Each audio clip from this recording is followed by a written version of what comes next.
Hello and welcome back to 5 Minute Geography. However, this season we're going to be focusing on the Leaving Certificate Geography paper and getting them all important H1 answers by explaining as simply as possible the world around us. So, whether you're a student gearing up for exams or a teacher looking for extra resources, you're in the right place. So, subscribe to stay updated and let's tackle this course together. So in this video, we're simply looking at an introduction to the phenomenon of earthquakes. Earthquakes is a fairly big topic and it follows on from plate tectonics and volcanic activity. So after we've looked at this entire chapter, what do we need to know? Well, firstly, we need to simply know how to define an earthquake. So what is an earthquake? We want to know why earthquakes occur. So what is it that causes earthquakes to happen? Thirdly, we want to look at the global patterns of earthquakes. So why earthquakes happen and where do they happen? Number 4, we want to look at how earthquakes are located and measured. So again, the global patterns of earthquakes, where they occur and how they're measured. We also want to find out how do we predict these earthquakes in order to help reduce the fatalities. We also need to look at the impact that earthquakes have on different economic regions. So regions that are far better off in terms of wealth, how are they affected by earthquakes compared to those who are less developed economically. So those are the 6, I think. Yes, those are the 6 learning outcomes. So by the time we finish this chapter, we should be able to address those 6 things.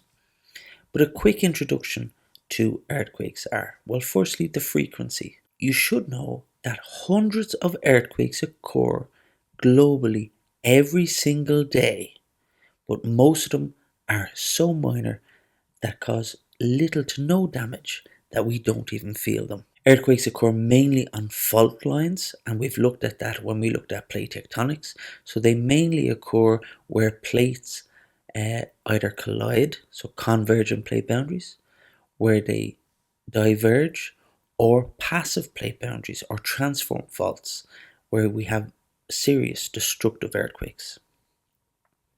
Some notable examples of earthquakes that have occurred fairly recently. Well, in 2004, we had the Indonesian earthquake, which triggered a massive tsunami, which caused widespread devastation. And we'll look more into that later on in the slides. And of course, in 2011, we had the Japanese earthquake, which led to massive tsunamis, but also the disaster, which was the Fukushima nuclear plant being destroyed. In terms of magnitude, which is the strength of these earthquakes, since 1950s there's only ever been 11 earthquakes that has had a magnitude above 8.6 on the Richter scale. And in terms of impact, well, large earthquakes, though very rare thankfully, can have devastating effects when they do occur. And as we go on through these notes and slides, we'll look into different case studies, not only of tsunamis and earthquakes and ground vibrations, but a phenomenon known as liquefaction, which is extremely interesting as we look at when we go on through the slides, the idea that the ground vibrates so much that it turns to quicksand. So let's define what an earthquake is. Well, firstly, it's simply the shaking or vibration of the Earth's ground. And these vibrations, we call them tremors or seismic waves. So these vibrations are caused by the sudden release of energy along a fault in the Earth's crust, usually around a plate boundary like subduction zones, spreading zones, or transform faults. These slight tremors are called foreshocks, and these occur just before the main event, and other tremors called aftershocks tend to occur after the main event. There's almost 1 million earthquakes a year, as I said before, and most of them are very, very minor. There are some that cause great destruction and devastation. In terms of seismic waves, well, firstly, seismic waves, these are the energy vibrations that result from the movements of the tectonic plates causing earthquakes. The different types of waves are things called P waves or primary waves. And primary waves are the fastest type of seismic wave. Okay, they can travel through liquids, they can travel through solids and gases. They have low energy and are typically cause minimum damage. They tend to move through the Earth's crust in a push and pull motion, similar to sound waves moving through air.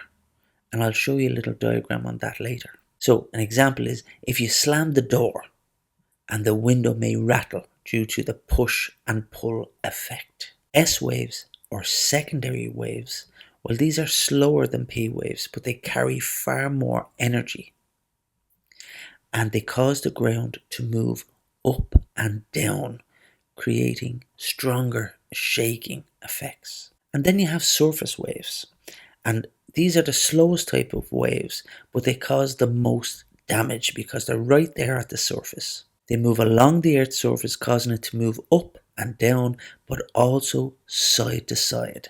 And these surface waves are responsible for the destruction of buildings, roads, and other infrastructure.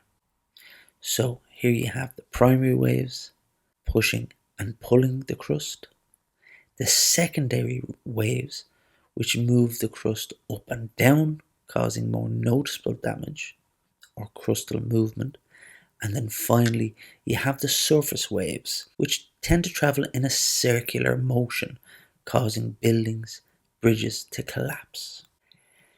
The parts of the earthquake is something that you would have learned from junior cert. You have the seismic waves, the fault line, the epicenter and focus. So let's look into them in a little bit more detail. So a fault line is really just a fracture between two tectonic plates where earthquakes tend to originate.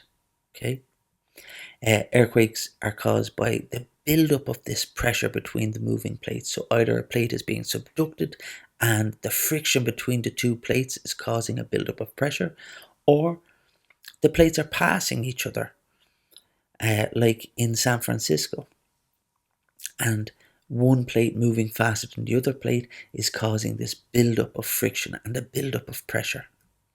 So plates become stuck due to friction, the pressure builds up, and when the rock breaks, the pressure moves suddenly, the plate suddenly moves, and with this sudden movement is that release of the energy and the earthquake is formed.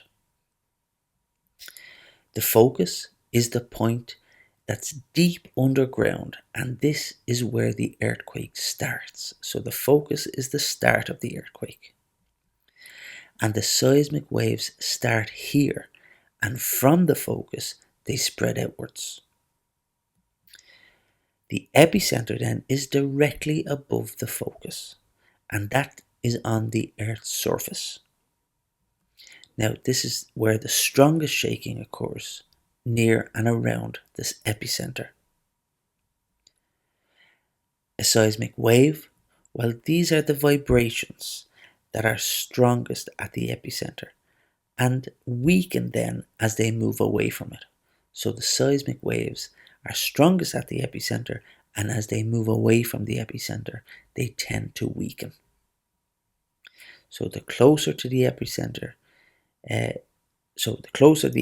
is to a populated area. So if the epicenter is in a highly densely populated area like a city, the more damage it can cause. So in the next video, we'll look at how we measure earthquakes. If there's a particular topic you'd like covered or something you're struggling with, feel free to get in touch in the comment section below, and I'll aim to cover it in future videos. So subscribe to stay updated, and let's tackle this course together.